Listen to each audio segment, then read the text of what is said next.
जी नाज़रीन, लोधना के नवाही गाँव में बारात वाले दिन एक दुल्हन जो है वो ब्यूटी पार्लर में तैयार होने के लिए गई और मुदस्सर नामी एक लड़का जो है वो ज़बरदस्ती उस ब्यूटी पार्लर में घुस गया और छुरियों की मदद से पहले उसने उस दुल्हन को ख़त्म किया, उस लड़की को ख़त्म किया और उसके बाद उन्हीं छुरियों से अपने आप पे जो है वो हमला कर दिया। वो लड़का था कौन? और उस बदबख्त ने इतना बड़ा जो है ज़ुल्म क्यों किया? ये हमारे माशरे के लिए बहुत बड़ा अलमिया है।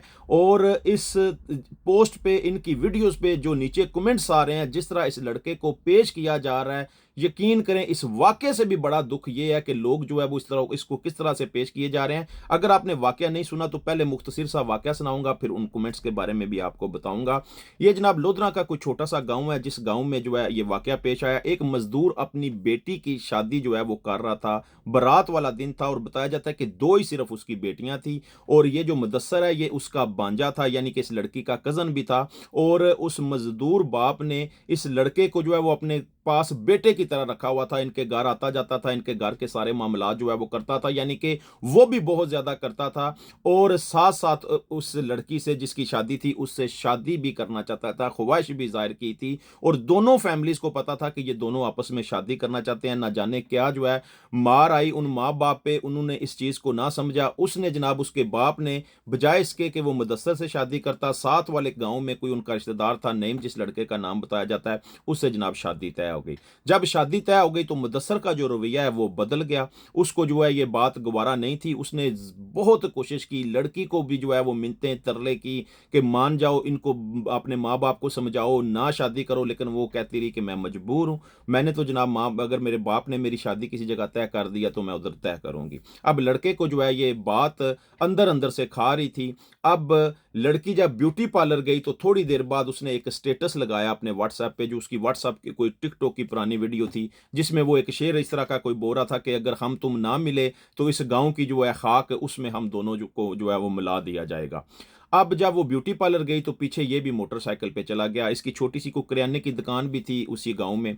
उधर से निकला, उधर से जनाब सीधा ये ब्यूटी पार्लर में चला गया। छुरी इसने छुपाई हुई थी, ज़बरदस्ती उधर घुस गया, जाके पहले उस पे हमला किया, उस लड़की पे हमला किया और उसके बाद जनाब अपने आप को भी जो है वो मारने की कोशिश की।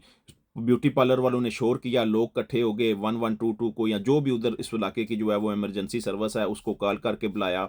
अब जनाब उस लड़की को जो है वो हॉस्पिटल लेके जाने की कोशिश की गई कि ताकि इसकी ज़िंदगी को बचाया जा सके, लेकिन बदकिस्मती ये है कि वो रास्ते में ही अपनी जान की बाजी हार गई। और लड़का जो है इस वक्त वो बड़ी जो है वो तफ्तीशनाक हालत में है। उसका बताया जाता है कि वो, उसकी हालत भी काफ़ी ख़राब है। अब देखते हैं कि उसके बारे में क्या बनता है। समझ नहीं आती कि उसको दुआ दी जाए कि अल्लाह पाक उसको ज़िंदगी दे, या फिर उसके बारे में क्या कहा जाए।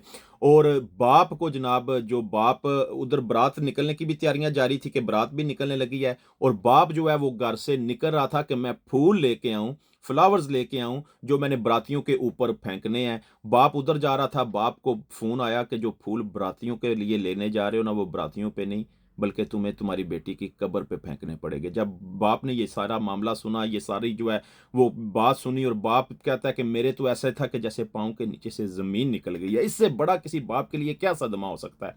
वो जनाब उधर पहुंचा, अपनी बेटी को देखा, मुकदमा दर्ज किया इस लड़के के खिलाफ। अब लड़का खुद भी जो है वो इस हालत में है, तो उस पर क्या इस वक्त जो है वो कार्रवाई की जाएगी। और फेसबुक पे जो है वो मैंने बहुत पोस्ट देखी, इतनी देखी और कमेंट्स किया गया कि वाह वाह जनाब, कमाल कर देती है, क्या बात है, मोहब्बत हो तो ऐसी हो। मैं कहता हूं जी, आपने मोहब्बत करके दिखा दी है, यानी कि उस लड़के को हीरो बना के पेश किया जा रहा है। ओ बदबख्तो, ओ कम बख्तो, खुदा का खौफ करो यार। कुछ भी दुनिया में हो जाए, लेकिन आपको किसने हक दिया कि आप किसी की जान ले सकते हैं? ये इसने हीरो वाला काम नहीं किया, बल्कि इसने बुजदिलों वाला काम किया है। अगर इसने बदला लेना था, अगर इसमें ताकत थी, तो फिर अपने आप को इतना कामयाब करता कि लड़की और लड़की के माँ बाप सारी जिंदगी पछताते रह जाते कि यार हमसे क्या गलती हो गया, मुदस्सर देखो किधर से किधर पहुंच गया। और उस बदबख्त ने क्या किया कि ये मैं मोहब्बत करता हूं, मैं जनाब ना इसको किसी का, न मेरी नहीं हुई तो मैं इसको किसी का नहीं होने दूंगा। ये मोहब्बत नहीं है दोस्तों, ये मोहब्बत नहीं है, ये आपके अंदर की एक हवस है, आपके अंदर की एक लालच है। मोहब्बत तो एक इतना प्यारा जज्बा है, इतना प्यारा जज्बा है कि अगर मोहब्बत जो है वो किसी भी रिश्ते में, आपका कोई भी रिश्ता है, अगर आप किसी से मोहब्बत करते हैं तो आपका दिल करता है कि हर वक्त वो शख्स हंसता रहे, हर वक्त वो शख्स मुस्कुराता रहे। मोहब्बत कोई तजारत नहीं होती दोस्तों, ये कोई तजारत नहीं है कि आप एक साइड से आप करें और उसी तरह की दूसरी साइड से आपको भी वापस मिले, यानी कि एक चीज़ ले लो और दूसरी चीज़ दे दो। ये तजारत नहीं है, ये एक एहसास है, ये एक जज़्बा है जो इतना प्यारा है, जिससे प्यारी दुनिया में और कोई चीज़ ही नहीं है। लेकिन हम लोगों को आजकल नहीं पता। हम जो एक हवस को, एक लालच को और अपनी अना को ऐसे समझते हैं कि जैसे ये हम मोहब्बत कर रहे हैं और हमने मोहब्बत का जो है वो हक अदा कर दिया है। बाकी अब जो है वो इसमें वालिदैन का भी मेरा ख़्याल है थोड़ा-सा कसूर बनता है। अगर उनको पता था कि ये दोनों आपस में शादी करना चाहते हैं और है भी आपस में कज़न है, यानी कि वो एक मामू का बेटा बन गया और एक मामू की बेटी थी उसकी और वो फूफी का उसका बेटा था। तो क्या हर्ज था अगर उनकी आपस में शादी करवा दी जाती, तो आज इस फैमिली के लिए जो है वो इतना बड़ा दचका ना लगता। आज इस फैमिली के लिए जो है वो इतनी बड़ी जो है वो परेशानी उन पे क़यामत बन के उन पे ना टूटती। आपकी इसके बारे में क्या राय है? कमेंट बॉक्स में ज़रूर बताइएगा।